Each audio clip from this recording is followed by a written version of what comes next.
Аллах Таала сен мына жака туруп тур, мен баарын өзүм кыла алат экенмин. Бирок Аллах Таала капыр адам жараткан эмес. Айтканда аз эле калып бир капыр болуп кетишмечи. Мына жактан чок ажы келди да. Аппак кийиналып тур. Ал кезде чок ажы өтүп кеткен болчу көзү. Улуу менен байланыштым. Бирок атаңыз мага ушундай аян берди деген жок. Бул нафси. Бул биздин түйүбүзгө жетет. Тозок алып бара турган нерселерди жактырат, бейишке алып бара турган нерселерди жактырбайт. Биринчиден аялдын бузулушуна өзү себепкер. Биз мусулман башыбыз менен ошо бир капырдан жазган китебин ээрчип кетип атабыз. Интернетте мен психолог, мен коуч деп жайнап жүргөндөрдүн баарына бир эскертип чыктым. Чок ажы салып койгон жол ушунчалык жумшак кум экен. Коомду бузуш үчүн аялды бузуп коюп жетиштүү да. Мени түшүнгөндөр аябай аз. Аллах Таала 300 жыл немеге тозокко күйгүзүп туруп чыгарганда дагы мен киммин десе сенсиң, мен менмин деп жооп берген. Устаздардын ордун талаштың анамына дешкендер да болушу мүмкүн. Сүт сайын мен өзгөрдүм десек, ал ширк болуп атат. Тагдырда разбор кылып аткандарга айтат элем, эсиңер барда этеңерди жапсаңар жакшы болот. Малый бергенде Аллах алып коет да, биздин колубузда турган нерселердичи. Башыбызга келген бардык жамандык биз өзүбүздүн нафсибизден, жакшылыктан баары Аллахтан да. Зубная пастаны алып туруп, чок ажыга чалат экенсиң. Чок ажы жок уже, ааламда жок. Чок ажыгыңызды аябай пайдаланып атышат. Мотивация дегендик бизге эч кандай кереги жок. Ал көп болсо 1-15 мүнөт түшүп кала турган нерсе.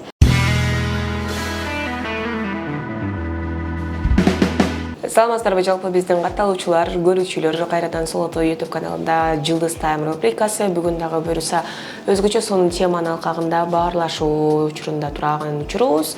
Андыктан жалпыңыздардын кармаган-орозоңуздар кабыл болсун дейле дагы биз бүгүнкү маекти баштайбыз. Атарды жолбортуп, алыскы Жалал Абад жергесинен келген коомдук активист Кулова Жумагүл айым бүгүн бизде конокто. Саламатсызбы?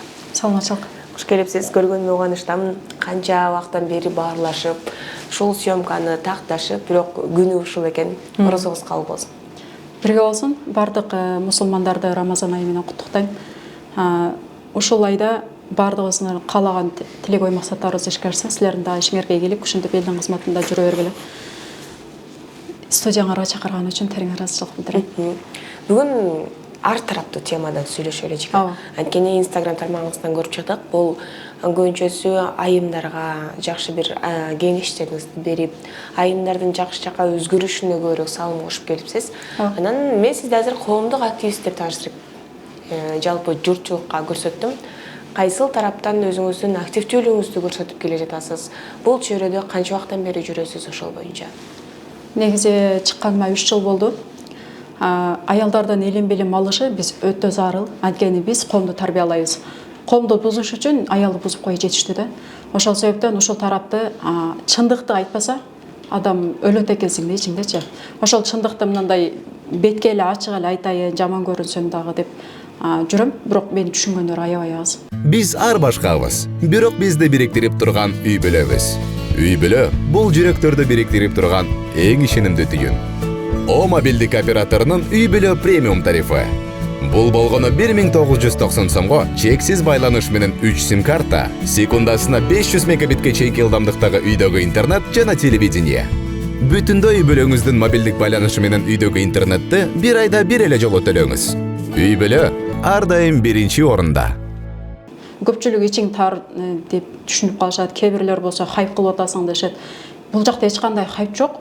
Биздин болгону баягы орусча айтканда розовый очки деп коет го, кыргызчасы көгүлтүр көз айнек. Ошол көз айнегибизди таап алып эле дүйнөгө иллюзия менен карап, ошондон алданып атабыз да. Өмүрүбүз дагы өтүп атат. Биз ушул тарап менен кеткендиктен, балдарга жакшы тарбия бербегендиктен анан мамлекетибиз өнүкпөй атат. Өзүбүз китеп окубай, интернеттин кулу болуп калдык. Ал интернеттин аркасында аябай ботколор бар. Ошолордун бардыгын бүгүн бир колдон келишинче айтып бергенге аракет кылайын деп чечтим. Аял бузулса деп калдыңыз. Аялдын бузулушуна кимдер себепкер деп ойлойсуз? Биринчиден аялдын бузулушуна өзү себепкер. Анткени билим албай жатат. Ошол эле учурда биз дүйнөдө эң китепти көп окуган өлкөлөрдүн катарын карасак, биринчи орунда Кытай турат. Биз ал тизменин 10-суна да, 100-сүнө да кирбейт экенбиз да. Неге десек, эмне үчүн китеп окубайбыз десек, биздин көпчүлүк өмүрүбүз телефонго байланып калыптыр. Телефонго кирип алып эле бирөөнүн бир статустарын, стористерин көрүп алып, мен жашоом неге мындай деп эле наалып, ошондон ары азыркы бүгүнкү күндүн эң мындай кыйкырган уран чакырыгы бай болгон келеби. Нөлдөн бизнес башта. акча сал көбөйтүп берем деген нерселер менен эле чектелип калдык да. Бул жакта биздин үй бүлөбүз калып кетти. Өзүбүздүн ички жан дүйнөбүздү оңдогон жокпуз. Өзүбүздүн ички жан дүйнөбүздү оңдобогондон кийин балдарыбызга тарбия бере албай жатабыз. Ошол себептен билимдин баарын интернеттен алып калдык. Интернетте бир дагы чындык жок болуп атат. Чындык дагы бар, бирок ал биз чындыкты укканга чыдабай атабыз да. Бирөө чыгып эле мен бир айда мынанча таптым десе эле, мен да ошону табышым керек деп элечи. Аялдык өзүбүздүн миссиябызды жоготуп койдук. Декрет деген нерсени ушунчалык унижение бир адамды паскатуу катары түшүндүрүп коюшту да. Сен үйдө отурасыңбы? Интернеттен мынанча акча тапканды үйрөтөм. Үйдө отуруп аркада калдың деген сыяктуучу. Үйдө отурган бул өтө чоң биз үчүн миссия. Бала тарбиялашыбыз керек, баланы жакшы тарбиялап туруп коомго кошушубуз керек, билимди беришибиз керек. Балдардын тарбиясы жок болгондуктан анан кийин коомдо ушундай ызычуулар болуп атат да. Биз болсо азыркы учурда эркектин ордун талашып алдык. Мен деле акча тапканды билет экем, анан аялдар көп акча тапкандан кийин эркектин кереги жок болуп баштайт да. Мен деле сен кыла ала турган нерсени кыла алат экенмин, демек мага эркектин кереги жок экен деп баштайт дагы. Ошол эле учурда өзүнүн мына жактагы жүрөгүндөгү ыйман ишенимин дагы талкуулап жатат. Себеби подсознание может все деп кетип атышат да. Ал китептин автору Джон Кеха деген киши, америкалык, Канадада төрөлгөн 46-жылы. Биз мусулман башыбыз менен ошо бир капырдан жазган китебин ээрчип кетип атабыз. Подсознание деген бул жөнөкөй эле, эгер аныктама бере турган болсок, эс тутум, архив деп эле аныктама беребиз да. Себеби буга чейин ушул интернетте мен психолог, мен коуч деп жайнап жүргөндөрдүн баарына бир эскертип чыктым, бирок бири дагы туура кабыл алган жок. Мени мындай хайп кылып атасың, же болбосо көрө албай атасың деп эле кабыл алып коюшту да. Ошолордун арасынан бири жакшы, мүнөзү жакшы кыз бар экен, бай мусулман деп көрсөтөт экен. Ошол кызга бир гана ошол кыз тапты да жолунчу. Алда подсознание может все деп окутчу. Бирок мен айткандан кийин барып туруп бир илимдүү адамдан сураптыр. Сураса, жок, сен наоборот адашып жүрөсүң тескерисинче. Подсознание деген жөн эле бул архив деп эле кабыл ал дептир да. А биз болсо азыркы күндө подсознанияга кирип калгандыктан ушундай болуп атат. Подсознанияга кирип калгандыктан балам оорулуу болду, анамына депчи. Мындайча айтканда Кудайдын ордуна подсознанияны коюп алдык да. Бул жөн эле түпкү аң сезим. Түпкү аң сезимге бардык амалдар ниетке байланыштуу деген хадис бар го. Подсознанияга байланыштуу, аң сезимге байланыштуу деген хадис жок да. Биз каяктагы эле бир капыр адамдын ой жүгүртүүсүн, көз карашын ээрчип, ошондон ары кетип атабыз. Мындайча айтканда ушунчалык белчебизден баткакка батып бара жатабыз, бирок эч ким чыгып силер каяка баратасыңар, ыйманыңар керек силерге, эртең акыретте жооп бересиңер деп эч ким айтып койгон жок. Анан кийин ушул нерсе менин жүрөгүмдө 2 жылдан бери өйүп келе жатат. Негизи мен дагы бул жолду табышыма бир себеп болгон. Бул жол мындай экен да, уккан сайын уккун келе берет экен да. Себеп нафсиге жагат экен. Адамда нафси бар го, эго, нафс, эго, я. Ушунун баары биригип бир макулук да. Мен өзүм бир нафсимин, сен өзүң бир нафсиң. Ушул нафсиге жага турган нерселер аябай көп экен ал жакта. Уккан сайын уккун келе берет экен, жакшы көрүп калат экенсиң. Мисалга, угуп жүрсөң керек, өзүнөн өзү кечирим сурап ыйлашат го. Ичимде кичинекей я бар дешет го. Ошол кичинекей я деген бул нафси да. Бул өзү аябай чоң бир арстан деп элестете турган болсок, биз анын жанында бир чычкан эле болуп калабыз. Эми чычкан менен арстан рингке чыгып атышты элестет. Бул ушунчалык куу, анан чындыкты жактырбаган макулук да. Мунун жаккан нерсеси тозок алып бара турган нерселерди жактырат, бейишке алып бара турган нерселерди жактырбайт. Анан биз бул мындай да, бир чындыкты айтайын десең чычалап жактырбайт. Анан эгер сага бирөө жаман сөз айтып ийсең, жаман сөз айтып жиберсе, бул аябай кубанып, капа болуп ыйлап алат да. Анан кийин жакшы сөз айтса, анда кубанып ыйлап алат. Бул аябай текебер. Себеби муну Аллах Таала 300 жыл немеге тозокко күйгүзүп туруп чыгарганда дагы мен киммин десе, сен сенсиң, мен менмин деп жооп берген да. Мындайча айтканда, Аллах болсоң өзүңө чала деп. Анан бул ошо шайтандан да күчтүү. Себеби шайтан бир күнү келип туруп нафсиге айтат, "Эй нафси, ордуңдан тур" дегенде, мен ордуңан тур деп буйрук бергенде сен кимсиң дейт да. Тур деп атам дегенде нафси шайтанга карап туруп бир кезде бейиште жашачу элем дейт. Ооба десе, ошол кезде бейиште сени чыгарган мен элем дейт да. Шайтан дагы өзүнүн нафсине ээ боло албагандыктан бейиштен куулуп атат. Эми биз ушул нафси менен өзүбүз бетме бет келишибиз керек. Өзүбүз жүзмө жүз 100% таанышыбыз керек. Мына мен өзүм 100% тааныгандан кийин мынантип бир ойгонуп алып, мынантип сыйпаланып каласың го. Где я депчи. Ушундай эле болдум да. Өзүң 100% тааныгандан кийинчи бул жашоодо сага эң чоң душман нафс экенин билет экенсиң. Мындан кечирим сурап ыйлаштын кереги жок. Муну менен кармашуу керек, муну менен күрөшүү керек, муну өмүр бою тарбиялоо керек. Азыр булар болсо ичимде кичинекей я деп жүрүшөт. Себеби бул нафси алдынан чыккан бир өзүнө жакпаган жагымсыз окуяда чыркырап ыйлап туруп жаш баланын кебетесин өтүп алат да.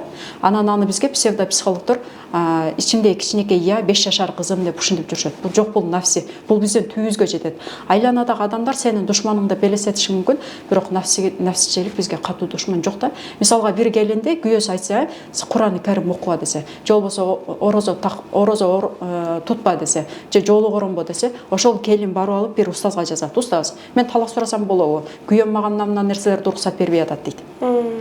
Эгер бирөө ушундай кылса, басым кылса, ал устаздарга барып арызданат.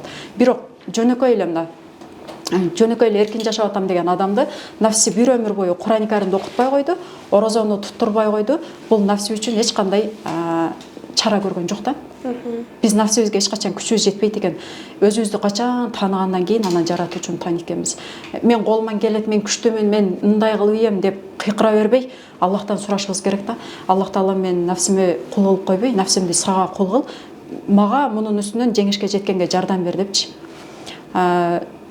Подсознание деген ошол дагы бир азыр токотер жерин чекитти коем. Ушундан кийин ар бир айым өзү чек эме чыгарып алсын да, жыйынтыкчы. Бизде исламдын акыйдасында мындай акыйда деген ишеним да. Мына жактагы ишеним, Аллах мага мындай кылып ишенсең, ушул туура болот деди, ошонун чегинен ашпаш керек. Мисалга биз азыр суйсияга барып алып, саның жет экен десе, сени Кудай жакшы көрөт экен десе, ушу менен калып калып атабыз. Мен ушул тараптан тааныдым деп атабыз. Жок, биз ал тараптан тааныган жокпуз. Бизде акыйда илимибизди, акыйда деген эмени термин негизи Пайгамбар саллаллаху алейхи вассаламдын доорунда эле болгон. Пайгамбар саллаллаху алейхи вассалам 13 жыл бою акыйдага чакыргандагы Аллахтын бирлигине, улуулугуна чакырып туруп, жалгыздыгына чакырып туруп, анан кийин намазды, анан кийин орозону парз кылган да. Келип эле сразу орозо бер, сен зекет бер, сен 4 аял ал деген эмес. Биринчи кезекте 13 жыл бою чакырган. Немеге? Тавхидке чакырган. Тавхид менен акыйда бир эле сөз да. Анан кийин ушул нерсени биз окуаппыз. Мындайча айтканда фундаменти жок үйдө эле болуп баратабыз да. Мисалы азыр бардык эле аялдарды сурасаң, намазында окуйт, аффирмациясын да айтат, гипномедитациясын да жасайт. Ушул тарапта акыйда деген нерсе жок болгондуктан ошондой кылып атабыз. Эгер биз акыйда деген нерсени билсек, анда ушунчалык токтоо болуп калабыз. Башыңа бир сыноо түшсө, ал сөзсүз сага жакшылык экенин билесиң да. Анын эч кандай жамандыгы жок. Мен мынтип атам, неге мага эле о Аллах, за что мне, почему именно я деп кыйкырып атабыз го? Жок, анын баары өтө жакшылык. Биз аны акырын түшүнөбүз, жылдар өткөндө түшүнөбүз, балким бул дүйнөдө таптакыр түшүнбөй туруп, акыретке барганда түшүнүшүбүз мүмкүн. Азыр Аллах тааланын бир сыпаты бар, ошону айтып берейин. Ошондон кийин подсознание может все деген бул жөн эле бир адамды алдай турган жалган нерсе экенин айымдар өзү түшүнүп алсын. Мен азыр сүйлөп атам, ар бир тамгамды жаратып туруп кайра жок кылып атат Аллах. Сен ашпозчусуң деп мисал келтирейин, ар бир ашың баскан сайын мурункусуна кийинкиси окшобойт. Бирде бир сонун тамак жасадың эле кайра ошону кайталап жасай албайсың, окшобойт. Бир ырды канчалык кайталап ырдабагын баары бири-бирине окшобойт. Бул деген Аллах тааланын тажаддадул эмсал деген эмеси, сыпаты. Азар деп коет да. Бардык нерсебизди биздин Аллах таала жаратып берип атат. Биз өзү жарата албайбыз. Мисалга мен өзүм жараттым десем, анда банандын кабыгын арчадымбы кайра жабыштырып койгонго кудуретим болуш керек да. Жок. Биз керек болсо тамак ичип отурганда бир чымын келип туруп, тамагыбызга коюп кичиник алып келсе, ошону бери кайтара албайбыз. Биз эчтеке кыла албайбыз. Өзүнчө эле неге мен күчтүүмүн, мен кыйынмын деп кыйкырып атышат, түшүнүксүз да. Мен алсызмын дейт. Биз өзүбүзгө айтып атпайбы, халакул инсана заифа деп, мен силерди алсыз кылып жараткам десе эле болбой эле. Жок, сен бул жака туруп тур, мен күчтүүмүн, мен кыйынмын деп кыйкырып атабыз да. Мунун баары акмакчылык. Мусулман адам мынтип сүйлөшүп, бул мына жакта илимдин жоктугу. Көпчүлүк эле азыр өзүңүз жакшы билгендей эле, өзү бактылуу болбой жатып, сени бактылуу кылам деген курстарды ачылган. Өзү бай болбой жатып, бирөөнү бай кылам деп ачылган. Анан дагы өзү бактысыз болуп атып, бактылуу кылам деп ачылган курстар көп. Сиздин дагы бул чөйрөгө келип калышыңызга эмне себеп болгон? Ушул көкүрөктөгү нафсини билүүңүзгө дагы эмне себеп болду? Качан биле алдыңыз ошол нерсени? Аябай сонун суроо болду. Мен биринчи ошол 2020-жылы аябай берилдим психология деген нерсегечи. Окуп атам, жанагы YouTube'га кирип алып бесплатный сабактарын бүт окуп чыктым. Акысыз акылуу окутушат го, ошолордун баарына кирип чыктым. Назира Айтбекованын каналын бүт тытып күнүгө ошолорду угат элем. уккан сайын уккун келе берет да, себеби нафсиге жага турган нерсе экен. Анан ошентип окуп жүргөм, ошондо адам аябай өзгөрөт экен да. Өзүңө өзүң мындай тилдебей деле калат экенсиң. Мисалга бир нерсени, бир жаман ишти жасап алып өзүңө тилдейсиң го. Бул адамдын ичиндеги совести да, руху, ыйманы. Ай, сен муну ката кылдың, муну ишти ташта деп атат. Бирок эгерде нафсинин айтканын аткарып кете берсең, өзүңө тилдебей калат экенсиң да. Уже өзүмө тилдебей калган даражага жетип, мага күнөө мындай эле туюлуп калды. Күнөө иш менен соп иштен айырмасы мындай эле болуп калды да, баары бир ал деле мээнет кылып атат го дегенчи. Анан кийин ушундай болуп жашап жүрдүм, бирок өзүм ичимде бир ушундай боштук пайда болду дагы, жөн эле желбегейдей болуп эле учуп калдым да. Мындай токто жүргүм келчү, бирок андай боло албадым. Анан мына жеримде бир нерсе жетпеди. Ушунчалык көп окуп, мындайча айтканда аз эле калып бир капыр болуп кетишмечи. Бир күн уктап атсам, түшүмдө бир аябай тикен баскан талаада кетип атыпмын. Этегим көтөрүп алыптым, кызыл ашыгыма чейинчи, жанагы этегим илешип калбасын дегенминби. Ушунчалык кыйналып басып кеттим. Тикенде басыш өлү кыйын экен да негизичи. Бутуңу сайып, канатып, анан бир малда мына жактан чуак ажы келди да. Аппак кийинип туруп, ал кезде чуак ажы өтүп кеткен болчу көзү. Аппак кийинип туруп, анан беттен нурлуу го жүзү. Ушундай болуп келди дагы. Анан кийин сен таптакыр туура эмес жолго түшүп алып кыйналып атсың, бул жолдон чыккын деп туруп анан колуман тартып бул жака чыгарып койду дагы. Астагфируллахи роббил аршил азим деп истигфар айт деди да. Бул деген Аллах Таалага тооба кылып, күнөөлөрүңдү ташта деп сөз берди деп атканы да. Мен ушуга чейин башка истигфарларды билчүмүн, бирок именно ушул истигфарды билчү эмесмин. Анан баягы чуак ажы салып койгон жол ушунчалык жумшак кум экен. Баягы күндүн нуру тийип туруп, кайра батып кеткенде кум ушунчалык мейлүүн жумшак болуп туруп, денеңе жагымдуу болот го. Ошондой экен да. Анан ошол жолго баскандан кийин айланам жаркый түштү. Болбосо ага чейин караңгы жолдо кетип аткан болчумун. Ордуман туруп эле жанагы истигфарды жазып коеюн деп аябай кагаз баракка чуркап атам, унутуп каласың го түшүңө. Балдарым бул жакта ызылдап туруп алышты, мага суу, мага чай дешип, анан кийин ушунчалык шашып атам жазып коеюн деп, бирок бошобой койдум да. Себеби үч жактан ыйлап туруп алды. Анан бирок ошол истигфар алгиче мээмен кеткен жок, жазган жокмун. Чоң ажы ушундай кылып үйрөтүп кетти деп анан издеп баштадым. Издеп баштап келе жатсам, бир эже акыйда деп сүйлөп атыптыр. Анан бул терминдик сөзгө түшүнбөйсүң деле да.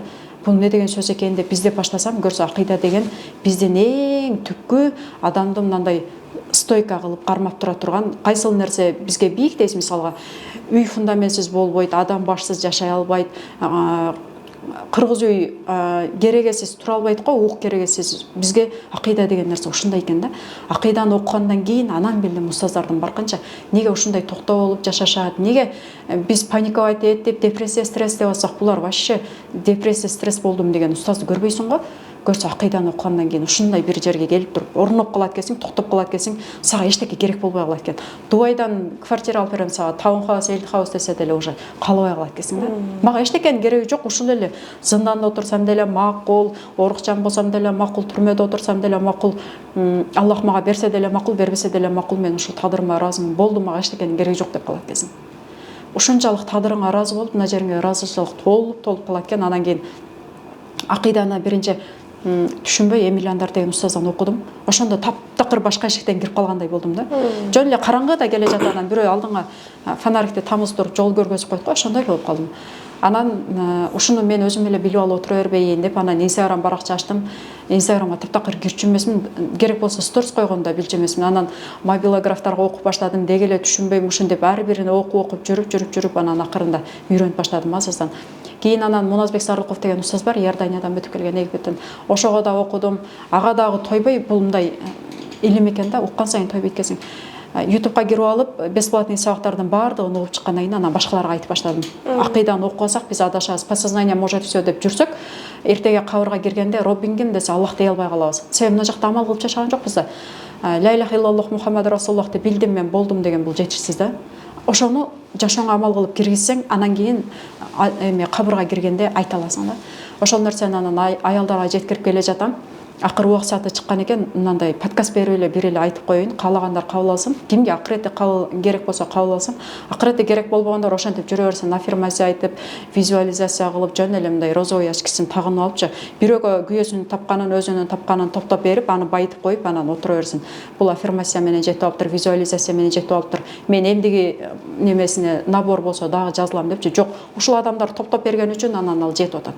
Ушул адамдар топтоп берип аны байтып коюн, анан өздөрү таңыркап кайра таң калып отурушат. Бул ошо план кылып жазып койгон үчүн ишке ашыптыр деп. Жок, роза ящикиңерди чечкиле, алардын баарын силер кылып бердиңер. Күйөөңөрдүн тапканын мигрант болуп иштеп жүргөн акчаларын топтоп бердиңер да өзүңөр жанагы эле шералдын чокою менен калып кеттиңер деп аялдарга айтат элем. Бардыгыбызга убакыт келип жетти, мынтип өзүбүздү өзүбүз алдап жүрө берген болбойт. Өзүбүздүн акыретибизге күйбөсөк башка эч ким күйбөйт. Мага келип туруп бирөө айтпайт да, Жумагүл сен амал китебиңи мындай кылып өчүр, тазала деп эч ким айтпайт устаздардан башка. Анан кийин устаздардын ордун талаштың, ана мына дешкендер да болушу мүмкүн, кайып кылдың дегендер болушу мүмкүн, бирок бүгүнкү эфирде аябай ачуу нерселерди айтам. Кааласак да чындык ушул. Негизи адам чындыкты издей берет, бирок чындык менен беттешкенде кайра качып кетет да.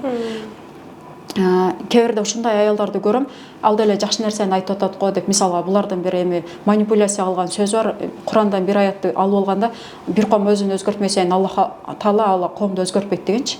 Ушуну айтып туруп эле анан курска окуп алгыла, билим алгыла, андан көрө көйнөк алгандан көрө билим алгыла депчи. Жок, ошол жака барып ширкке кирип установка деген нерсе барчы, адамды динден чыгарып коет. Установкам деп жүргөндөн көрө көйнөк алып кийип алган жакшы. Анан кийин бир ком өзүн өзгөртмөйүн, Аллах аны өзгөртпөйт деп атат. Биздин өзгөрүшүбүз дагы Аллах айткан жолго туура келиши керек. Мен мисалга медитация жасап өзгөрдүм десем, бул калп. Күнөөгө да батышы мүмкүн. Сүт сайын мен өзгөрдүм десек, ал ширк болуп атат. Аллах Таала мындай кылып өзгөр деди, демек ошондой өзгөрүшүбүз керек. Эми өзгөрүүнү каяктан баштайбыз десек, өзгөрүүнү биз тасаввуф илимин билген алымдардан алабыз. Мисалга, нафстын түрлөрү бар, деңгээлдери бар. Нафс ушунчалык кутуруп кеткенде өзүнө өзү бай берип калат да. Самооценка деген бул өзүнө өзү бай берген, кутуруп кеткен нафс. Уджуб деп коет. Бул адам өзүнө суктанып, таңгалып калат. Мен ушул нерсени кылып алдым деп. Жок, адам эч нерсени кыла албайт. Эгер адам бардык нерсени өзү кыла ала турган болсо, анда неге банкрот болуп калат? Аллах берип туруп, сынап көрүп туруп, анан кийин кайра алып коет атпайбы? Мен өзүм кылдым деп атат да. Жок, мен күчүмөн, акылыман деген нерсе бунун бардыгы болбойт. Акыйдага вообще туура келбейт. Анан азыр тагдырларды разбор кылып атышат. Сенин тагдырың неге мындай? Себеби сен атаңа тарынгансың, апаңа тарынгансың, үчүнчү атаң энеңи таштап кеткен үчүн анан сен ушундай болуп калдың деп тагдырды разбор кылып атышат. Мунун баары жалган нерсе. Ооба. Негизи эле мен дагы бир айымдарга барып көргөм. Анткени адам ар нерсени уккан сайын барып көргүсү келе берет экен. Сетсай дедиңиз, аларга да барып көргөнбүз. Сен номериң 2 экен, сен номериң 7 экен, сен мындай кылсаң батыраак өнүгөсүң, мынчанчы датада төрөлгөн адамга турмушка чыгышың керек дегендерди уккам. Анан сырткы сиз айтпадыңызбы? Ошол сенин 3-чү атаң мындай экен, анан ата-энең оргон таарынычың ичиңде бар экен деген нерселер аябай көбөйүп кетти. Бирок адам мага ишенсе дагы, ишенбесе өзүнүн эрки. Ооба. Бирок эркке каршы чыгып калдыкпы азыр? Ооба. Аллах Таала бизди жаратып туруп, дин таанууда дагы өзүбүзгө эркти таштап койду да. Кааласаң мынаны тандап аткарып кет, каалабасаң жок. Бирок Аллах Таала капыр адам жараткан эмес. Ал капырлы болушун, капыр болууну же мусулман болууну ата-энесин көрүп өзү тандап алды. Кээ бир капырлар азыр ислам динин кабыл алып атат, мурун капыр болуп жүргөндөр. Ошолор дагы өзү тандап алды. Демек, бул тагдырда бардыгын биз өзүбүздүн тандообузга ташталган. Бирок эгерде мен бир нерсени аткара албай, жаңылыш кетип калсам, бул мен өзүмөн. Ол кабырда жаткан ата-тектин эч кандай тиешеси жок. Тагдырда разбор кылып аткандарга айтат элем, эсиңер барда этеңерди жапсаңар жакшы болот, анткени силердин кылып жаткан нерсеңерге ар бириңер өзүңөр жооп бересиңер. Бирөө келип туруп, ай токто муну адаштырган менмен дебейт да, өз эрки менен кетип атат. Мисалга, сенин 3-чү атаң аял алып туруп анан кийин энеңин үстүнө токол алгандыктан ушундай болуп атат деп сүйлөп коюп атышат да. Жок, алардан эмес. Менин ийгиликсиздигим дагы өзүмдөн, адашканым дагы өзүмдөн, күнөө кылганым дагы өзүмдөн. Эч кандай эч кимдин тиешеси жок. Жеке өзүмүн башыман. Неге исламга разбор деген туура келбейт десек, Пайгамбар саллаллаху алейхи вассаламдын кызы Фатима энебиз жаргылжак менен кол тегирмен деп коет го. Ошондо менен ун тартып, мыналар аябай бышарып кетет да, анан кийин атасына барат, мага бир кызматчы бериңизчи десе. Пайгамбар башы менен ошону разбор кылган жок. Токточу, эмнеге жашооңор кыйындашып атат? Сен кол тегирмен менен ушинтип жашап отурасың. Сен Хадижа апаңа таарынычың бар экен деген жок да. Мен экөөңөргө зикир үйрөтүп коеюн деп эле зикир үйрөтүп койду. Муса алейхиссалам дагы Аллах Таала менен түздөн түз сүйлөшкөн пайгамбар, ошол жолдо бара жатып, Аллах менен сүйлөшөйүн деп бара жатканда жолдо 2 адам жолугат да. Негизи 3 адам жолугат. Экөө маанилүү болгондуктан ушул эне айтып коеюн. Бирөөсү айтат, мен ушунчалык байлыктан жададым, алып койсунчу дейт. Бирөөсү айтат, мен бай болгум келет, мага байлык берсин дейт. Ошондо отуруп алып Муса алейхиссалам, токтоп тур, мен сени разбор кылам. Сен атага тарынган үчүн ушундай, энеңе тарынган үчүн мынандай, установкаң бар үчүн сага байлык келбейт деген жок. Жөн эле барып туруп Аллахтан жообун алды, көрсө биринчи адам кечке шүгүр кыла берет экен. Шүгүр кылгыла көйүтүп берем деп атат го. Ошол шүгүр кылгыла көйүтүп берем деген аятка бул амал кылып жашап туруп, ошо шүгүр кылган сайын жашоосу көбөйө бериптир да. Наркы адам болсо кечке налый берет, налый бергенде Аллах алып коет да, биздин колубузда турган нерселердичи.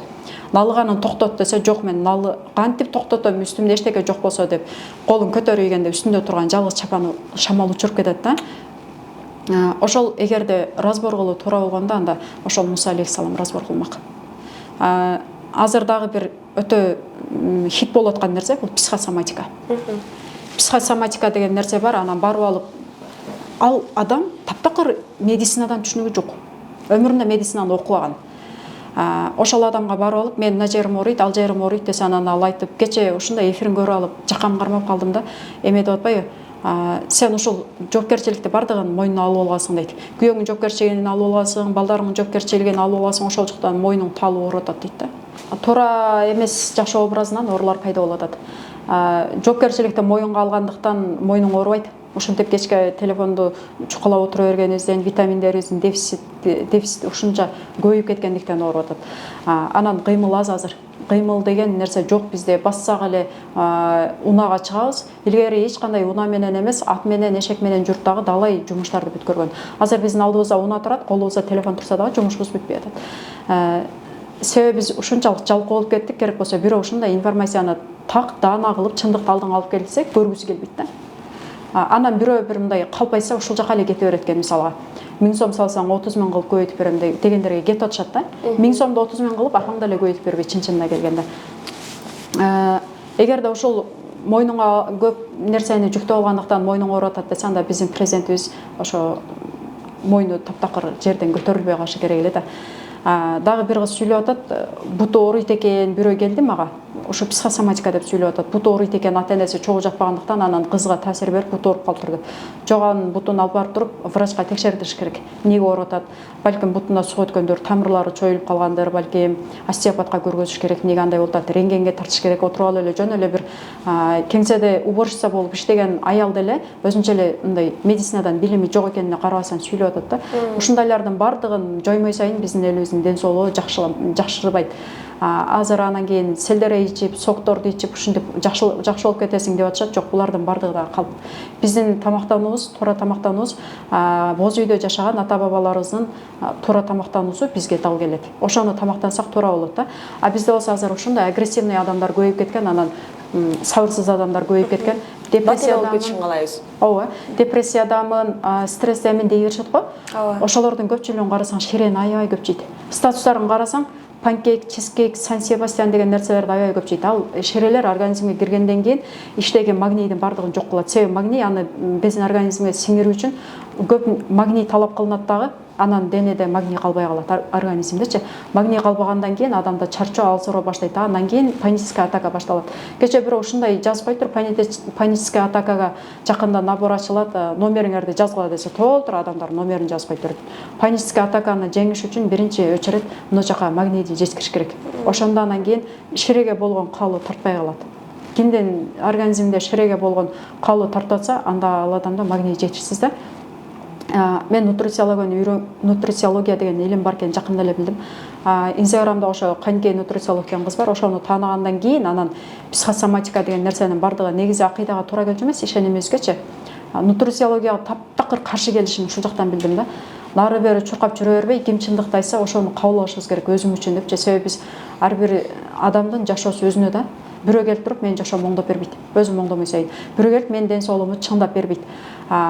Ошол себептен айтып аткан сөздөрдү жаман көрбөшүбүз керек. Азыр ушундай квантовый полеге туташтырып, анан кийин программалап койсоң, каалаган жашооңо ошол жака кирип программалап койсоң, ал программа ишке ашып туруп сага келсе өтө сонун жашап кетесиң деп атат да. Бул мусулмандардын көз карашы эмес. Бул философтордун көз карашы. Неге дегенде, биздин Аллахыбыз Аль-Хай, түбөлүк тирүү турчу. Ошол түбөлүк тирүү турган зат биздин ар бир нерсебизди ишке ашырып берип аткан себептен биз жашап атабыз. Мусулман дагы, мусулман эмес дагы ошондуктан жашап атат. Философтор айтып атат, программаны киргизип койгон Аллах Таала. вселенная программаны киргизип койгон, ошол программа менен эле ишке ашып атат дейт да. Эгер биз ушул көз карашты колдонуп туура экен деп кете турган болсок, анда программаны киргизип коюп, Аллах өзү нары кетти, чарчады, эс алышы керек деп туруп, анын сыпаттарына кемчилик жеткирип коюп атабыз, ширк кылып атабыз.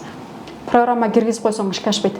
Маңдайыңа кала сыноолор келет. Мени сынайт, сени сынайт. Кайсыл нерсени көтөрө алабыз, көтөрө албайбыз, ошого карап туруп анан Аллах сыноо берет да. Булар болсо бир программаны ушундай киргизип койсом, макул мен ушу 30 000 сомдун көзүн карабай туруп бир программаны жашоомо киргизип коеюн, ошол программа ишке ашып, жашоомо келип калса, жыргап кетет экенмин деп атышат. Жок, ушулар топтоп берип бардыгын баягы көбүштү жыргатышы мүмкүн, өздөрү калат. Баягы эле эски эшек араба менен жашоосу менен калат. Биз Аллах Таала эмнени бизге буйруп койсо ошону гана алабыз. Андан ашкана жете албайбыз. Аллах Таала бизге бир сыноону бердиби, ошону айла жок көтөрөбүз. Программаны киргизмектен балекет кылсак деле баары бир. Программа деген нерсе негизи исламдын, мусулманмын деген адамдын акыйдасына туура келбейт. Дагы айтышат, проработка деген нерсе бар уксаң керек. Бир нерсени ушундай проработка жасап туруп өзгөртүп алам деп атышат да. Жок. Бир нерсени өзгөртүшүбүз дагы исламдын чегинен чыкпай кетиши керек. Мисалга мен азыр көз карашымды өзгөрткүм келип атат, Көз карашымды өзгөртөм деп туруп суицидага кирип кете турган болсом ширк кылам. Көз карашымды өзгөртөм деп туруп медитация жасап кетсем ал дагы туура эмес. Мен көз карашымды өзгөртүш үчүн биринчи кезекте Аллах Тааланы таанышым керек. Ал кандай зат, канчалык катачылык, кемчилик кетирбей, баары бир Аллах Таала бизди ошол кемчилигибиз менен, катабыз менен кабыл алып атат. Бир да жолу бетибизге салган жок. Сен мынча күнөө кылдың анамна деп. Биз өзүбүз айтып коюп атабыз. Кудайдан жашырбаган сенден жашырат белем, пендеден жашырат белем деп айтып коюп атабыз да. Анан кийин мына жер бетинде канча миллион, миллиард адам болбосун, бардыгы биригип туруп, Аллах Таалачалык бизди сүйө албайт. Мисалга апаңын деле сүйүүсү чектелүү. Бир бала ушундай эң башты кылды дейле, авторитеттери наркотикка чекти, казинолорго ойноду, түрмөгө камалып кетти. Апасы баягы баладан кечип тажап кетипчи. Бирок Аллах бизден кечпейт. Эч качан кечпейт. Кайсы убакта барып туруп кечирим сурасаң даяр, кайсы убакта кайрылсаң дагы дайым даяр. Бир күн отуруп алып, досум эме кылып атпай, отура эле тамак жеп бүтүп амин амин дейт да. Эч нерсе сурабайт экен да. Сурабаган нерсени, сурабаган адамды Аллах Таала жаман көрөт да. Анан мен айттым, досум, эгерде сага бирөө пустой эле бир SMS сообщение жазып ийсем, не кылат элең десем, эмнеге мынтип атасың демекмин дейт. Анан канча жылдан бери ушинтип пустой эле SMS жазып жүрө берсечи десем, чалып алып урушмакмын дейт да. Сен дагы Аллах Таалага амин амин эле деп атасың. Амин деген кабыл кыл деген сөз да. Макул кабыл кылайын деп ачса эчтеке жок. Пустой эле жашап жүрөсүң дедим да. Ошентсем анан коянда мага дуаларды үйрөттү. Анан кийин экөөбүз ошол жерде отуруп алып дуа кылганды үйрөндүк. Аллах Таала негизи өзүнүн сураган пендесин жаман көрөт. Биз азыр мындай кылдабыз, Аллах Таала сен мына жака туруп тур, мен баарын өзүм кыла алат экенмин. Вселеннаянын центрине эго яны коет экенмин дагы, аффирмация жасасам ишке ашып кетет экен, визуализация кылсам алдыма келип калат экен, карта желаний дает все экен деп жүрөбүз. Эгер ошондой болгон болсо, мен анда Кыргызстанды визуализация кылып отуруп Дубай кылса алмакмын. Анан акча потокторун ачабыз, акчага болгон булуктордон арылуу деген дагы бир батыл жалган нерсе бар да. Акчага болгон булуктордон арылса эле ушинтип акча агылып келе кала турган болсо, анда эмнеге Кыргызстанга арыз болуп отурат? Ушуларга бир вызов таштагым келет эле. Кыргызстандын акча потокторун ачып койгулачы, карыздан кутулуп кетели депчи. Андай нерсе колунан келбейби? Бул нерсе жөн эле жалган нерсе экен, жөн эле отуруш керек, бирөөлөрдү азгырбайчы. Биздин азыр ушул окуп аткан нерсебиздин баардыгы ширк, анан көпчүлүгү динден чыгарып. Мисалга, установка деген нерсе бар, установка деген нерсе бар. Бул сенин ичиңде орноп калган шек күмөндөр дейт. Бир нерсеге катуу реакция кылсаң, ошол нерсе кайра кайталана берет деп атат да. Жок, бир окуянын бизге кайра кайталануусу биз ошол окуядан сабак албаган үчүн болуп атат. Утуруп этери мени интернеттен бирөө алдап келсе, акча салсам көйт берем десе, дагы салсам, ал дагы алданып келсе, анан дагы бирөө чыкса, буга дагы салсам, бул менин өзүмө финансылык сабаттуулугум жоктугунан. Установка болуп кирип калгандыктан кайталанып жаткан жок. Тааныбаган эле бир адамга ушинтип алданып отура берсем, финансылык сабаттуулук жоктугунан. Эгерде установка болуп кирип калып, анан кийин кайталанып атат десек, анда Пайгамбар саллаллаху алейхи вассаламдын балдары көзү тирүүсүндө өтүп кеткен. Бир эле кызы калган, Фатима деген, калганы өтүп кеткен. Ошол зат установка кылганыман ушул кайталанып арка-аркасынан балдарым өтүп кетти деген жок. Анан установка деген нерсе эмнеге динден чыгарып коет десеңер, бул жакта мындай нерсе бар. Мисалга, пендемдин көзүн топырақ қана тойғызады. Пенденің көзі еш нәрсеге тойбайды. Бір қолы алтын болса, екіншісін қалайды, екі қолы алтын болса, үшіншісін қалайды деп атады ғой. Егер ушундай аят хадистер чыкса дагы бул нерсе бизге установка болуп калат да. Ошону сен ташташың керек. Эми мен мусулман башым менен мусулманмын деп туруп, аят хадистерди четке кагышым керек болуп атат да. Бир коуштун айтканы менен Курандан чыгышым керек болуп атат. Анан кийин пайгамбар саллаллаху алейхи вассаламдын сират өмүр баянын окуп башыбыз керек биз анда. Себеби ал жакта пайгамбар саллаллаху алейхи вассалам өтө жупуну жашаган. Жупуну жашадың деген уже булардын оюнда бедное мышление. Ушунчалык жупуну жашагандыктан үйүндө 60 күн тамактан жыты чыкпай калчу экен. Эгер коуштар ушуну уга турган болсо, өзүн өзүн баалаган самооценкасы ниже плинтуса адам көрөт да. Жок, бул аламдарда рахмат болуп жаратылган адамдын жашоосу ошондой болуп атат. Байлык эч качан бактылуу кылбайт экен адамды. Эгер байлык бактылуу кыла турган болсо, айфондун негиздөөчүсү Стив Джобс бактылуу болмок да. Биздин жүрөгүбүзгө мына жакта Аллах Тааланы тапсак эле болдук. Бакыттын баардыгы ушул тарапта да. Бактылуу болом деп нары бери чуркай бербей, биринчи кезекте Аллах Тааланы таанышыбыз керек. Анан тасаввуф деген илим бар, ошону окушубуз керек. Биздин нафсибиз канчанча деңгээлде турат, бир гана ошол алымдар өзү деңгээлин аныктай алат да. Азыр интернетке кирсең эле бир жолукчан чыгып алып сүйлөп калды, нафсыңдын деңгээлин аныктап берем деп. Өзү тасаввуф деген ижаза алган эмес, ижаза деген уруксат да, сертификат. Анан ал нафс некенин өзү деле толук билбейт, бирок ушинтип акча үчүн мындайча айтканда ыйманын сатып атат да. Биз антип сүйлөгөнгө эч качан укугубуз жок. Ошо Кенжетай Курманкожоев деген устаз бар, белгилүү устаз, ошол тасаввуфту окутат. Ошол устаз эле аныктап бербесе, анан биздин алымдар аныктап бербесе, мына интернетте жүргөн адамдарга нафсимди аныктатам дебешибиз керек. Сөзүңүзгө аралаш, жана негизи эле мындай нерселердин баарын үйрөнүү үчүн, ушундай кеңештерди айтуу үчүн адам деле даярданыш керек, кандайдыр бир жолдорду басып өтүш керек. Өзүңүз дагы ушундай нерселерди башыңыздан өткөргөнсүзбү? Кыйналгансызбы же болбосо кимдир бирөө тараптан жаман нерселерге кабылгансызбы? Кабылганда же болбосо бир чоңураак бир ударга кабылганда адамдын көзү ачыла түшөт го. Ооба. Биринчи кезекте башыбызга келген бардык жамандык биз өзүбүздүн нафсибизден, жакшылыктан баары Аллахтан да. Ушул нерседен кийин изилдеп окуп баштаганда мен чындыкты айтканым үчүн аябай угроза болду. Керек болсо эртеге сага чакыруу барат, миллион штрафтарды салып туруп сени каматам деген смс келди да. Өзү белгилүү эле айым, ал ким экенин өзү жакшы билет. Мага атайлап левый аккаунттан жазып атат. Аны деле билдим, ошо эгерде мен ага жалынып, айланып кетейин, садак болуп кетейин, кечир деп жалына турган болсом, мен жөнүндө таптакыр оозуң ачпа, мына рилстериң өчүр демек да. Себеби менин рилстерим өзүм сүйлөгөн сөзүм эмес, алымдардын сөздөрү. Алымдардын сөздөрүн рилс кылып киргизгенде ортодо дебат токтоп калат экен. Себеби алым жооп берип атпайбы? Анан кийин ушундай угроза кылганда анан ойлондум да, бул нерсеге чекит коюш керек экен ғой деп. Макул, эми бул дагы сотко берет экен, демек мен деле берейин деп тургандан кийин Эйсенбуга мен дагы жаздым. Жазсам ал бир сыйра карап туруп эле чындык сиз тарапта экен деди. Чындык сиз тарапта экен, булар мен сөз эркиндиги укугум бар деп туруп ушинтип алдап атышыптыр. Эгер чындап адамдар ушундай жабыркаган болсо, ошол адамдар квитанцияда данные жазылган болот го. Ошол квитанциялардын бардыгын алып келсин, биз макул үстүнө териштирип карап берели деди. Анан мен болсо дагы бир жолу шанс берейин, эми макул деп туруп арызымы кайра алып баш тартып койдум да. Эгерде ошол жерде тополоң чыгып кете турган болсо, анда элдер азыр мындай го, чындыкты айтып көзүн ачып кое турган болсоң, общий көтөрүлүп кетет да. Ушундай бир фитнанын себепчиси болуп калбайын дедим. Бирок дагы эле баягы адамга боорум ооруп атат. Ошончо адамдын акысын алып кыяматка барабы? Болбогон эле бир нерселерди окутуп, же мисалга айнекти ачып алып, "Эй Аллах, мага акча бер, көп бер, эч ким албаса мен алууга даярмын" деп кыйкыргыла деп атат. Ушуну менен байып кетесиң депчи. Ушуларга бир сарказм тартсам, элдер кайра өздөрү түшүнбөдү да. Аялдар өздөрү ошентип жүрөт, ошентип эле окуп атышат. Анан ушинтип окуп алып, Аллах Таала сага разы болсун, мага ушундай инсайттерди бергениңе деп атышат да. Мен ошол нерсени тартып туруп, өздөрүнүн не кылып жүргөндөрүн көргөз койсом, аны деле түшүнүшкөн жок. Анан акырында ушундай неме кылайын деп келдим. Айтып коеюн депчи. Негизи биздин тилегибизди ишке ашырыш үчүн дагы сүннөттү карманышыбыз керек. 2010-жылы мен өзү кесибим Кытай тили боюнча котормочу. Ошмудан бүткөм, эл аралык мамилелер университетин. Ошол жерде окуп атканда Кытайга бир грант келип калды. 1,5 миң окуучу катыштык. Мындай болот го, конкурент канча көп боло турган болсо, ошончолук сурулуп чыгышың кыйын да. 1,5 миң студенттин арасында отуруп алып экзамен тапшырдым. Бирок менин алдымда эки кыздын өзүбүздүн деңгээлибиз болот да. Мен 3-чү деңгээлдеги конкурска катыштым эле, өзүмдүн алдымда эки кыз туруп калды да. Мен алардан сертификатын жок кылмай сайын таптакыр алдыга өтө албайм. ушунчалык мына жактагы каулом күчтүү болуп атат. Анан кийин эмне кылышымды билбей жол издеп баштадым да.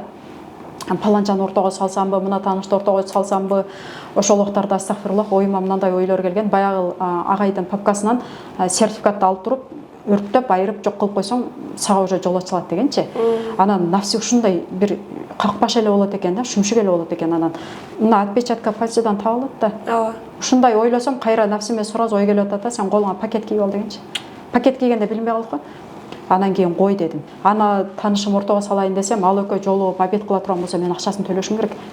Баягы агайды сөзгө тартайын десең, акча берип айтамбы, эмне кылам, баары бир ал мындай чындык десе өлүп берген агай да. Аны бир нерсе менен алдаш кыйын. Анан кантип ушул жака жетишим керек деп ойлонуп отуруп, анан аны муну таппаганда анан акырында Аллахка келдим да. Биз ушундай экенбиз да, башыбызга иш түшкөндө бирөөгө чалат экенбиз, ага кылат экенбиз, мунага кайрылат экенбиз, баардыгы отказ кылып койгондон кийин анан Аллахка келет экенбиз да. Отуруп алып, анан китеп окуп баштасам, ошол жерде китепте туруп хажат намаз деген. Хажат деген кажет, муктаждык кадимки эле нужда. Адам бир нерсеге кажети болгондо ошол намаз окуйт экен, анан ал намазды 2 рекеттен эле окуйт экен да. Негизи 2 рекеттен окуй, 4 рекеттен окуй унутуп калдым, бирок мен ал кезде 2 эле сүрө билчүмүн. Фатиха менен Ихласты билчүмүн. Анан баягы агайдын кебетесине карасам, мизирейип турат. Мага орун берейин деген ниети дагы жок. Ошол кезде сен мындай экен, эгерде сен да башыңа бир иш түшүп калса, ушул нерсени эч качан эсиңен чыгарбаган, мына жактагы мүмкүнчүлүгүңө караба. Сен Аллахка ишен, Аллахтан сурай бер, Аллах сага ушул жолдорду ачып коет. Анан кийин отуруп алып, ошол хажат намазды окуй бердим, комнатамда эч ким жок калса эле окуй бердим. Бир күн ушундай чудо башталды да. Бир ай окугандан кийин баягы 2 кыздын бирөөсү келди дагы. Агай, мен Кытайга барбайт экем дейт. Неге десе, атам мени жөнөтпөйт экен, камсанып атат менен деди да. Анан өзүмчө ичиме сомнение болуп жүрбөйт белем, койчу дедим дагы. Анан кайра келип катуулатып окуп баштадым. Анан тилеңердин ишке ашуусу үчүн жакшы соопторду көп иш кылгыла, сооптордун эң жакшысы садака берүү дептир да. Анан студент адам садака бере албайт да. Садака десе биз только бирөөгө барып азык түлүк жеткирүүнү, акчаны түшүнөт экенбиз. Жок, андай эмес. Мисалга кошунаң мусорун чыгарып койду, жаш балдардан бошой албай атат. Ошону алып барып көзүнө көргөзбөй алып барып сен төгүп койсоң, ушул садака экен. Бир майып адам жолдо бара жатып, бутунун боосу чечилип калды, ошону байлап берип койсоң садака экен.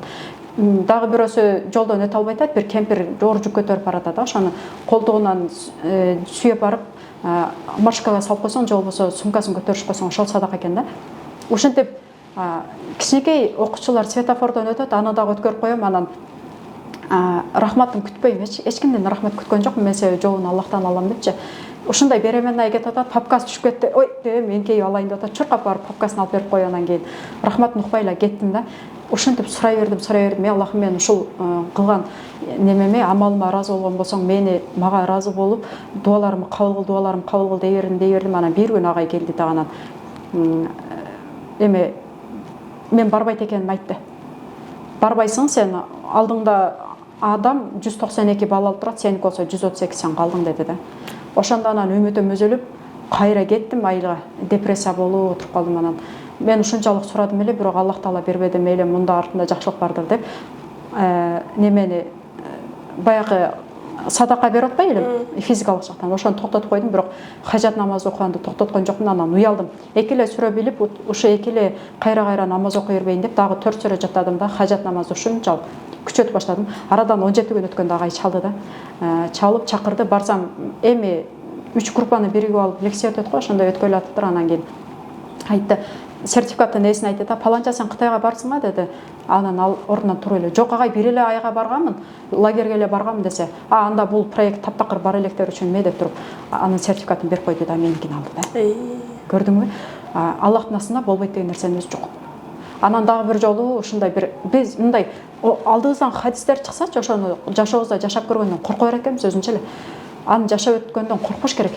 1-ге 10 берем деген хадисти окуп калдым. Анан Али радиаллаху анху бар го, пайгамбар саллаллаху алейхи вассаламдын күйөө баласы, ошол болсо базарга барып болгон акчасына 1 эле анар алат да, 1 эле тоголок анар.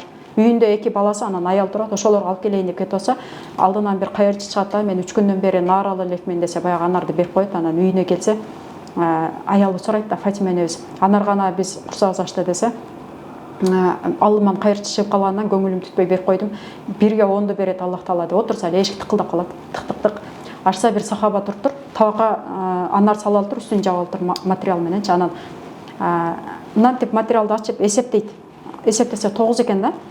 Анан кийин кайра үстүн жаап коет да, жок, бул Аллах Тааладан келбептир, Аллах Таала 1ге 10ду берем деген деп туруп эшикти жабайын десе, кайра баягы сахаба айтат, мен сени сынап коеюн деп мына жактан бир анар алып берет да. Ошону окугандан кийин анан мен деле садака берейинчи деп көрдүм, бирок садака бергенге каякта акча? Жанымда 200 сомум бар да, анда биз азык түлүк алганда ортодон акча топтойбуз. Ошого берем деп отургам, анан бирок мына жагында кабылым күч турат. Анан эртең менен чыксам, машинанын аркасында акча жатыптыр. 50 сом, ичинде 20 сом бар экен да. Анан ошол 50 сом менен 70 экөө биригип 70 сом анан базарга түштүм да, анан бир эже отурчу, мустун жанында майып болчу. Ошого 50 сомду бердим да, мен да көрөйүнчү ушул садаканын эмеси 10 эсе болуп кайтат дегенди көрөйүнчү деп келдим да. Үйгө келип, комнатама келип отурдум. Анан бир күнү Китайга жумушка чакырып калды. Ал жака жумушка чыгып иштеп атсам $300 айлык берем деди. Бирок баягы 50 болуп атат. Демек 50, 500, 1000, 5000 деген келиш керек да. Башы 5000ден башталып атпайбы?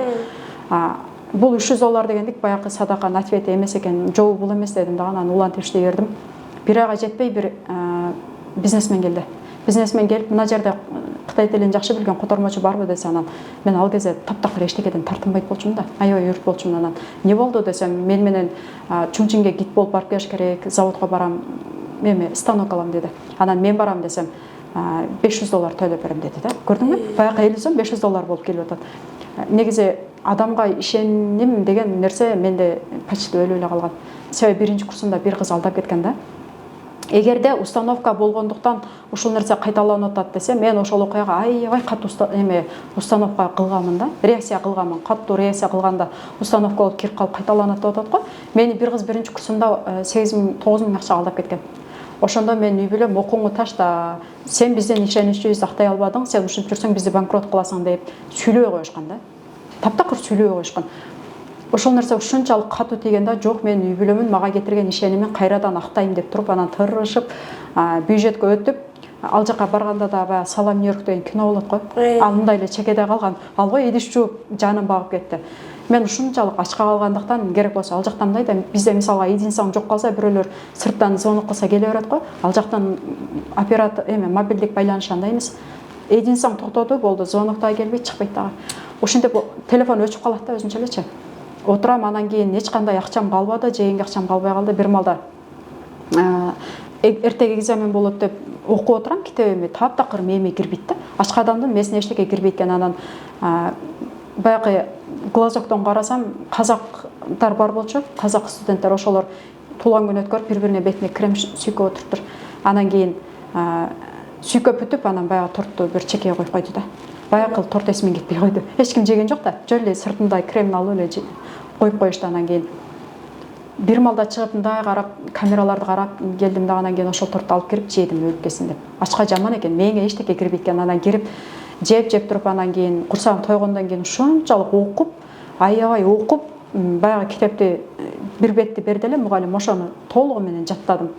Анан карасам күн чыгып келе жатат. Анан Кудайым, ушул күндөрүмдүн ыратын берчи. Мен бир кезде ушунчалык катуу бирөөгө алданып калдым эле, үй бүлөм мага болгон ишеними кетип калды эле. Ошол ишенимди кайра мага кайтарып бергенге мага шарт түзүп бер деп туруп дуа кылдым. Анан тилегенимдей эле келип туруп кайра фирмаларга иштеп кеттим да. Долларларды тапчы. Эгер установка болуп катуу реакция кылгандыктан ушинтип алдап кетти десе, анда мен даалай адамга алданышым керек элечи. Бул жок, адамдын көзү ачылбагандыктан болуп атат. Анан азыр женская энергия, женственность деген нерсе бар. Мен өзү аялмын. Анан мага келип туруп аялдыкты үйрөтөт экен. Бул деген мындай да, итке кандайынча ит болгонду үйрөтөбүз деген эле кеп. Биз өзү ушинтип отурганыбыз, чачыбызды тараганыбыз, камыр жайганыбыз, бала караганыбыз, үйлөрдү жыйнап атканыбыз өзү женственность. Аны үйрөнүүнүн кереги жок. Биз ошондой табият менен төрөлдүк. Ойлоруңду өзгөртсөң, анан кийин бардыгы ойлоруңа көз каранды деп атпайбы? Жок. Ойлоруңду миң өзгөртөм деп аракет кылсаң деле баары өзгөрбөйт экен. Качан биз илим билим алганда гана өзгөрөт экен. Илим билим алганда буга чейин мындайды ойлоп келе жаткан болсоң, ошол нерсең жокко чыгат экен да, жаңы түшүнүк кирет экен. Жашооң ойлордон көз каранды эмес.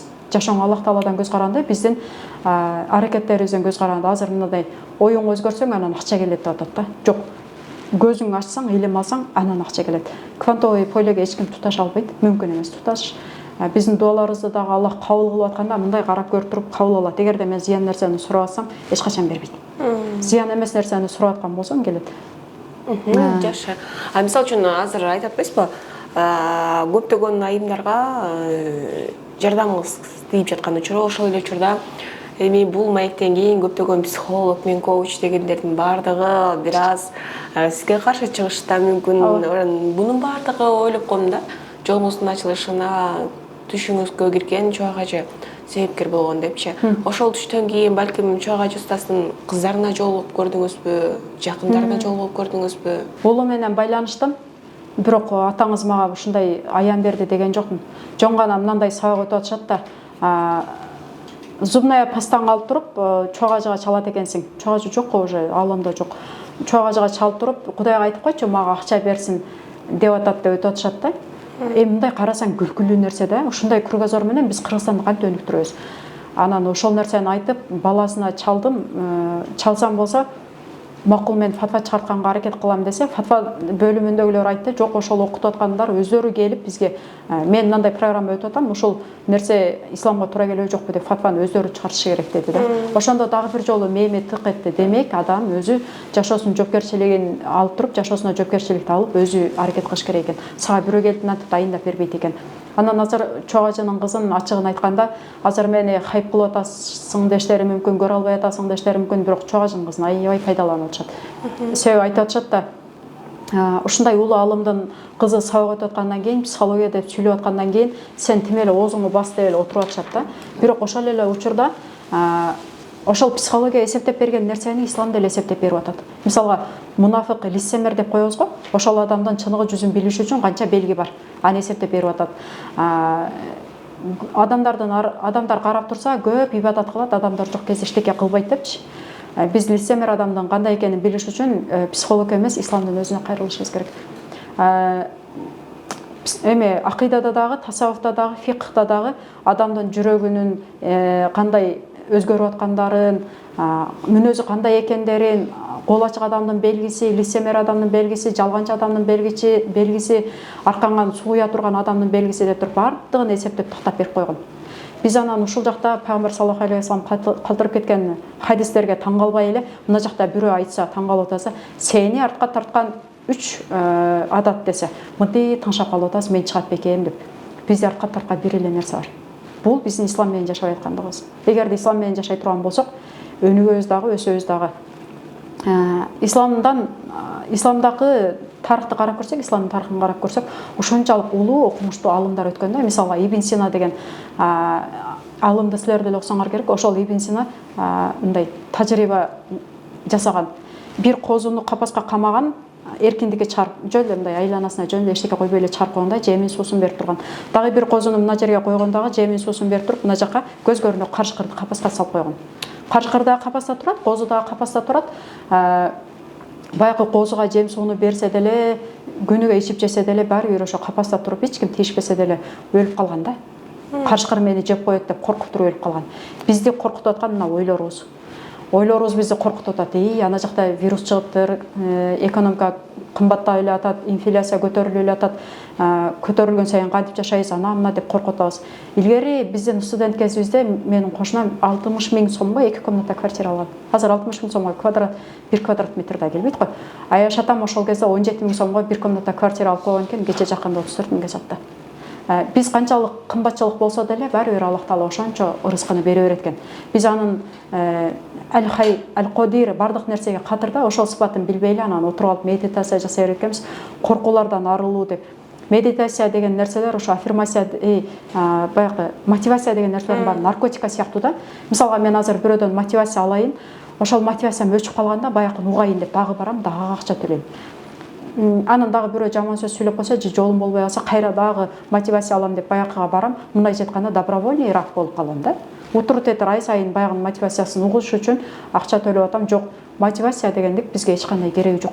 Ал көп болсо 1-15 мүнөттө түшүп кала турган нерсе. Биз мотивацияны алыш үчүн биринчи кезекте өзүбүздүн ордубузду билип алышыбыз керек.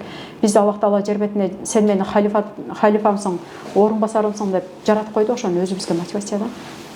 наркоман адам болот го, кандайынча наркотикалык затты издеп аткан болсо, биз ошол сыяктуу эле издеп жүрөбүз. Анан кийин ага ушундай элиткаларды алып берип койдук, Хансарайларды, пакеттен Lexus 570 кандай жаңы машиналар чыккан болсо, ошонун бардыгын топтоп алып берип коюп, кайра өзүбүз таң калып отурабыз. Бул жазып койгон үчүн ушинтиптир программалап туруп жашоосун өзгөртүп алыптыр деп. Жок, эгерде көчөгөнүн аркасында чындыкты карай турган болсок, ушулар топтоп берген акча менен ал жетип атат. Анан айтып атат, мен мынантим эле, анан ушундай болду. Мен медитация жасадым эле, ушундай болду. Акча потокторун ачкан үчүн ачылып атат деп. Жок, мыналар топтоп берип, анан ал өнүгүп атат, булар отурат ошол боюнча. Демек ошол нерсени кээде сезбей да калабыз. Анан бул суроом сизге катуу тийиши мүмкүн, бирок эмнегедир коомчулукта жоолукчан айымдарга көбүрөөк жаман сөз айтылат. Жоолукчан адамдардын айтканына ишенип, анан эң башкысы ыйман жүрөктө болсо болду да дегендер бар. Аларга кандай жооп болот? Азыр дегендик жоолук менен сакал мындай бир өзүңүн бизнесине ишендирүү, же болбосо өзүнүн сүйлөп аткан сөзүнө ишендирүү үчүн эле бир курал болуп калды да. Мисалга, Фаберликти карасаң, бардыгы жоолукчан. Анан мага ушунчалык көп кыздар SMS жазат, эже ал жакта жоолукчандар жүрбөй деп. Эгер адам жоолук менен эле бардык нерсени адал кыла турган болсо, анда эмне үчүн эшекти бир чочкону мисалга жоолукчан менен сакалжан жесе, чочко адал болуп калбайт да. Жоолук менен сакалга карап эле биз неме кылып атабыз да, жыйынтык чыгарып атабыз. Жоолукчан менен сакалчанга ушунчалык негативдин көп айтылып атканын себеби биз караңгы башка жол салынып атабыз. Башыбызда эчтеке жок, илим билим эчтеке жок дагы, башыбызга жолукту салып атабыз дагы, анан тойго барып билип атабыз, ырдап атабыз, караокелерде жүрөбүз. Күнөө ишти наркылар кылса биз андан ашып кетип атабыз. Ушул эле жоолукчан айымдар разбор кылам деп тагдырын разбор кылып жүрүшөт. Разборду карап көрсөң, мындай көз ачыктар отуруп алып палачат го, ошого эле окшош экен да. Бул жакта адам акыйда деген түшүнүктү албаган күндө деле ким өзүң кимдир бирөөлөргө кайсы коомго окшоса, анда ал ошолордон деген хадисти эле карманса жетиштүү болмок да. Жоолукчандарга ушунчалык негативдин көп айтылып атканын себеби чындыгын мойнунда алышыбыз керек. Караңгы башыбызга жоолук салып алып атабыз. Анан ушул жоолугубуз бизди алдап коюп атат адамдарды. Мисалга бир жоолук салынып алып, сүйтсай деп окутса, мунун жоолугу турбайбы деп туруп адамдар кетип атышат да.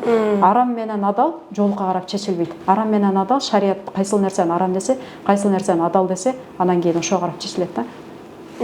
Ошол эле жоолукчан процентке акча ала турган болсо, процент адал болуп калбайт.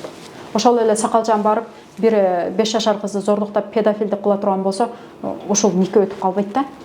Биз жоолук менен сакалды ушунчалык унижение кылып, мындай айтканда колжоолук бутарчыган тряпка кылып текселегенибиздин дагы бир эң чоң себеби ошол караңгылыгыбыз. Караңгылыгыбыз менен өзүбүздү көрдөн көргө сүйрөп эле бара жатабыз. Илим билим албай турган болсок, бир жоолугубуз бизге бир жоолук салынуу деген парыз аткардың, калганын аткарбадың деген эле бир нерсе да. Анан кийин манипуляция ушунчалык күчөп жатат азыр. Мен барып Меккеден барып сабагым бардыгы туура экенин сурап келдим деп туруп, жоолук салмаса деп кетип атышат да. Ал жакта кошелектө зарядта деп окутат экен. Кошелектө зарядтабайсың го. Зарядта ала турган буюм эмес да, мисалга. Тамак бышса деле, ке кызым, зубная пастанын үстүнө кабыгына немени тамакты салып келчи дебейт да апасы. Ал зубная пастанын идиши башка нерсе үчүн жаратылган. Кошелек деген жөн эле бир акча сактай турган эле буюм да.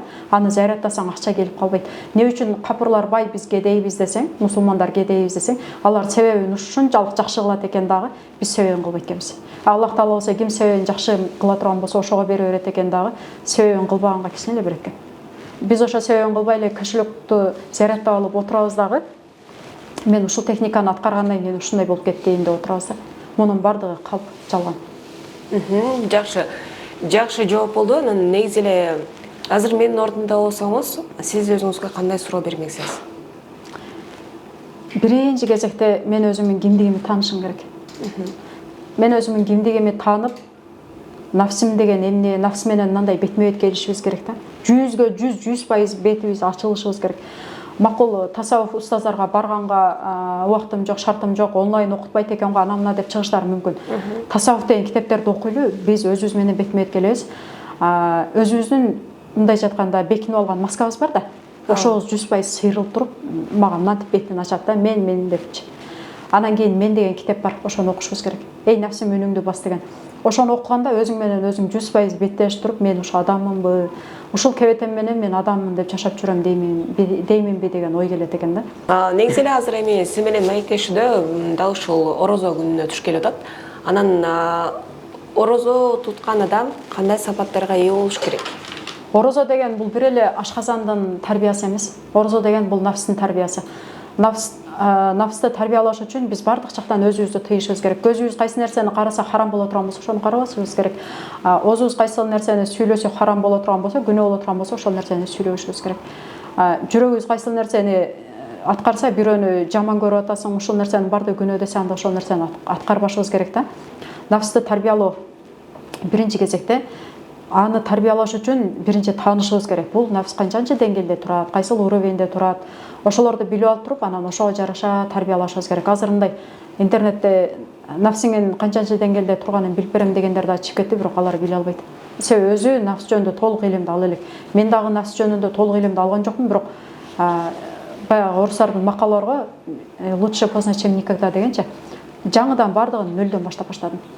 Акыйданы нөлдөн баштадым, тасаввуф дегенди нөлдөн баштадым, фикхты нөлдөн баштадым. Ошол себептен бардык адам өзүнүн нафсин тарбиялашы керек. Бул орозо ар бир адам өзүн өзү нафсин тарбиялап туруп, ушул нерсени 30 күн аткара турган болсок, анда акырын көнүп баштайт да.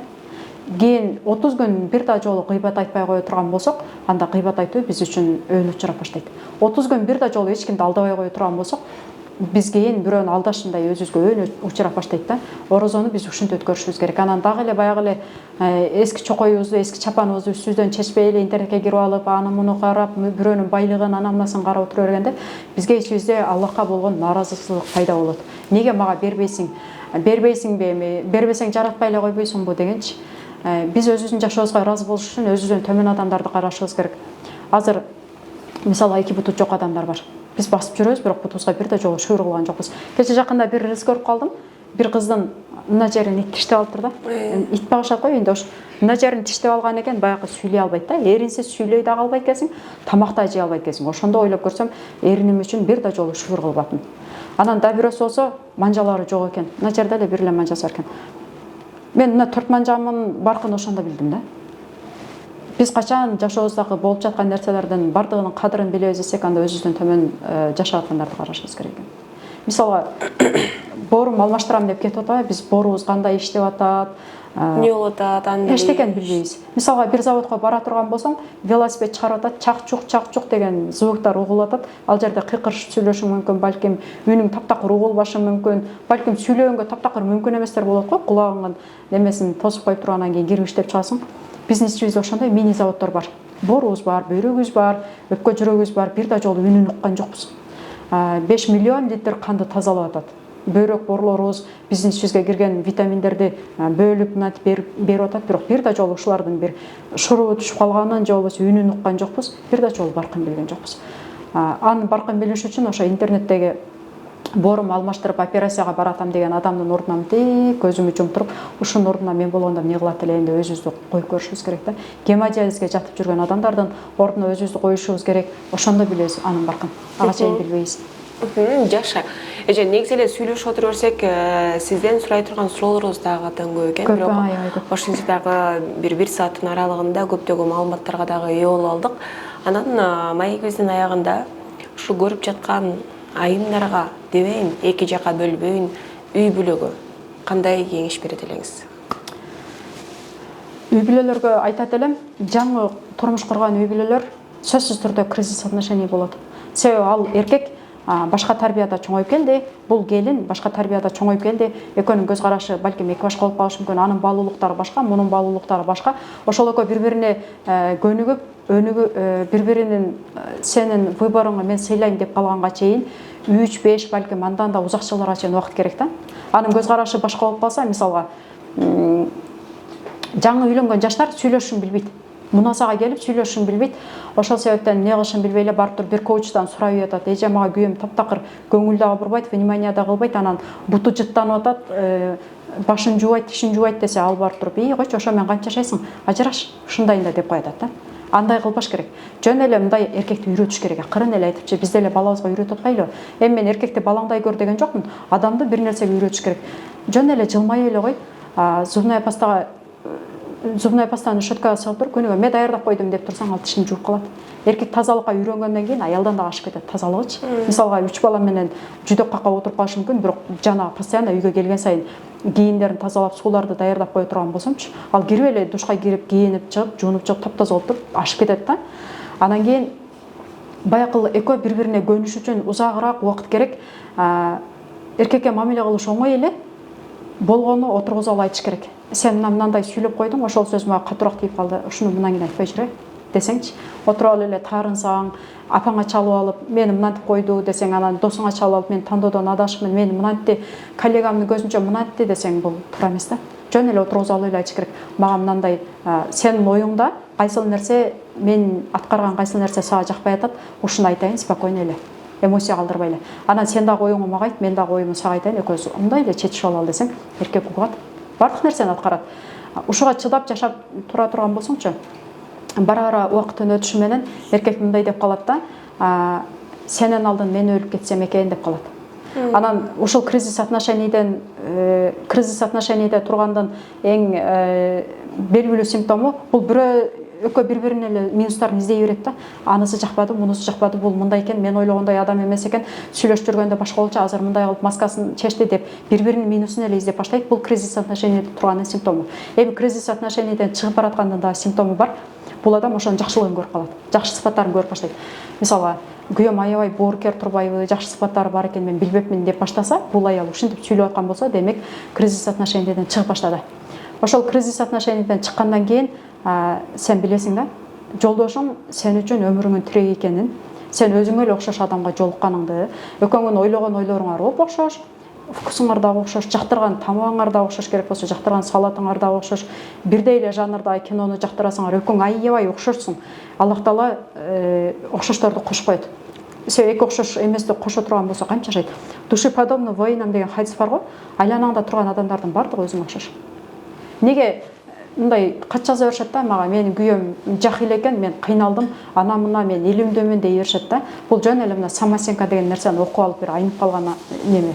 Капа болушпасын го, бирок ушундай бузулуп кеткен нафс да. Айнып калган нафс өзүнө өзү суроо эме бийик баа берип атат. Эгерде чындап сен илимдүү болгон болсоң, анда устаздардан улдары издеп келип туруп алып кетмек. Эгерде сен өзүңдү ушунчалык илимдүү бол сезсең, неге устаза досуң жок? Устаз агалар өздөрү бири-бири менен дос болуп жүрөт, бизди тааныбайт дагы, көрбөйт дагы, көңүлдө эле бургон жок, бизде илим жок болгон үчүн. Мен ушунчалык жан дүйнөм таза эле, анамына дей беришет. Ушунчалык жан дүйнөң таза болсо, анда айланадагы адамдардын дагы жан дүйнөсү таза адамдар келиш керек эле да. Биздин өзүбүзгө эле окшош адамдар менен чөйрө курганбыз, бирок өзүбүзгө эле окшош адамдар менен чөйрө куруп туруп кайра чычалап атабыз да. Мага мындай адамдар келбеши керек эле деп. Жок. Биз качан оюбузду өзгөрткөндө анан кийин башка чөйрө келип баштайт. Мисалга байкайсыңбы, мен ошо динге кирип кеткенден кийин досторум өзгөрүп кетти дешет го. Кээ бирлер болсо мен ырчылыкка келгенден кийин башка адамдарды таптым деп. Адам өзүн өзгөрткөндөн кийин айланасындагы адамдар да өзгөрөт. Чөйрөсү дагы өзгөрөт. Өзгөрүүнү өзүбүздөн башташыбыз керек. Анан ошол өзгөрүүбүз дагы Аллах Тааланын айткан жолуна туура келиш керек. Рахмат эже, бар болуңуз. Дагы да болсо ушундай бир бул маектен кийин биз да балким бирөөнүн өзгөрүүсүнө себепкер болуп калабыз. Дагы да болсо жакшы маектерди алдыда курганга аракет жасайбыз. Алысты жакын кылып келип туруңуз. Рахмат. Сизге ыраазычылык билдиребиз. Силердин да ишиңерге ийгилик каалайм. Аямдарга айтып кетет элем, эркектерге айтпайм, себеби эркектер аффирмация айткан жок да, визуализация кылган жок. Эркектер ошо алымдарды угуп эле ошо менен эле чектелип турат. Анан айымдар биз эмнеден баштайбыз десе, биринчи акыйдадан баштаңыздар демекмин. Акыйда деген илимди YouTube'га кирип издеңиздер, кааласаңыздар акылуу сабактарга кириңиздер, кааласаңыздар акысыздарды окуңуздар. Экинчи кезекте тасаввуф деген илимди окушубуз керек. Тасаввуфту окуганда өзүбүздү тандайбыз. Ошол акыйда менен тасаввуфту окусак, бизге ал жактан таптакыр кереги жок. Акыйда менен тасаввуфту окугандан кийин психология бир таптакыр адамды капырлыкка чыгарып кое турган бир жол экенин билебиз да. Силерге дагы чоң рахмат, ишиңерге ийгилик каалайм.